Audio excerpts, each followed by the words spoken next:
Imagine boosting your LSAT score by 5, 10, 15 points or more just by changing the conditions under which you take the test. That might sound impossible, but that's exactly what LSAT accommodations can do for you if you qualify. Today, I'm breaking down the who, what, why, and how of testing accommodations that people rarely talk about.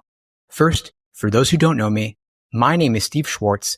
I've been teaching the LSAT since 2005, and I personally increased my own LSAT score from a 152 to a 175. Now, you might have heard people saying accommodations are an unfair advantage, or you might be wondering if you qualify. I'm here to tell you this. Accommodations exist to level the playing field, and they can be life-changing if used in the right way. Today, we're going to cover how accommodations exploded from a 70% approval rate to a whopping 98% approval rate.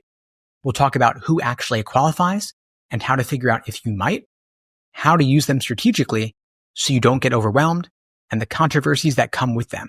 By the end of this video, you'll not only know if accommodations could be your ticket to a higher LSAT score, but you'll also have a step-by-step roadmap to make the most of them if you qualify. Now let's talk about why accommodations have become more common. Years ago, LSAC was criticized and even taken to court for denying valid accommodation requests. They ended up settling, rather than going through a lengthy trial, entering into a consent decree that forced them to become more flexible and transparent and liberal in granting those accommodations. Since then, the accommodations approval rate has shot up to 98%. People with ADHD, anxiety disorders, you name it, are finding it much easier to get extra time, stop-start breaks, or even paper and pencil test formats if a digital screen just isn't viable. Now here's what this means for you. LSAC's entire system changed. What used to be a high barrier of proof is now far simpler. And it's no longer just extreme physical disabilities.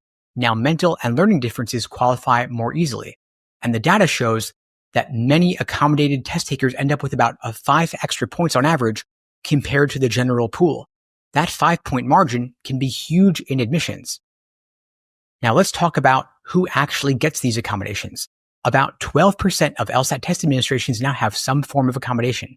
That could be time and a half, it could be double time, it could be stop-start breaks, or taking the test on paper. Now, of course, some students worry they'll get turned away if they don't have a history of accommodations, but guess what? LSAC's approach has become so open that as long as you have a current medical or psychological evaluation showing a genuine need, there's a very high chance that you'll be approved.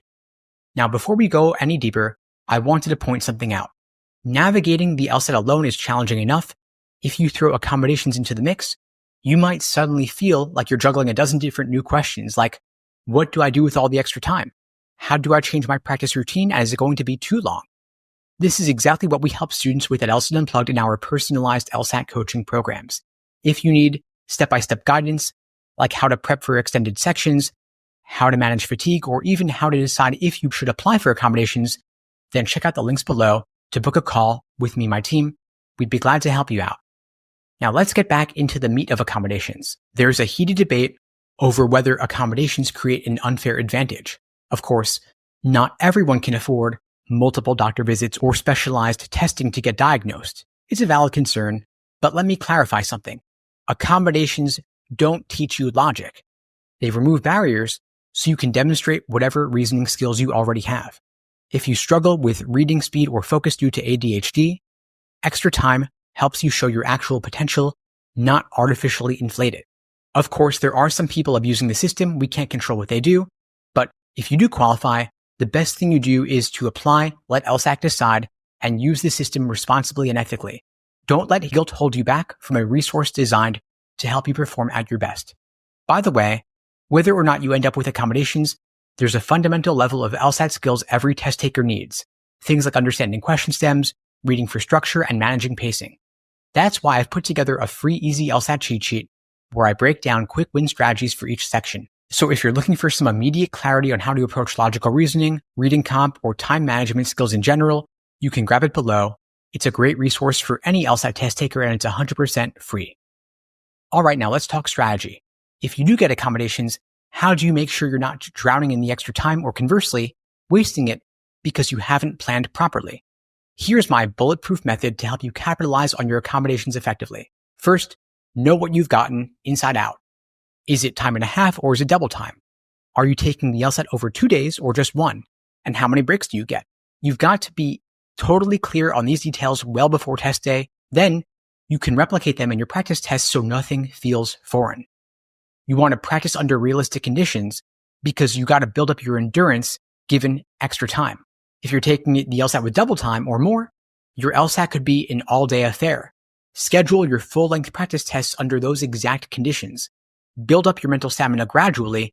Start with half sections, then full sections until you can handle marathon study sessions.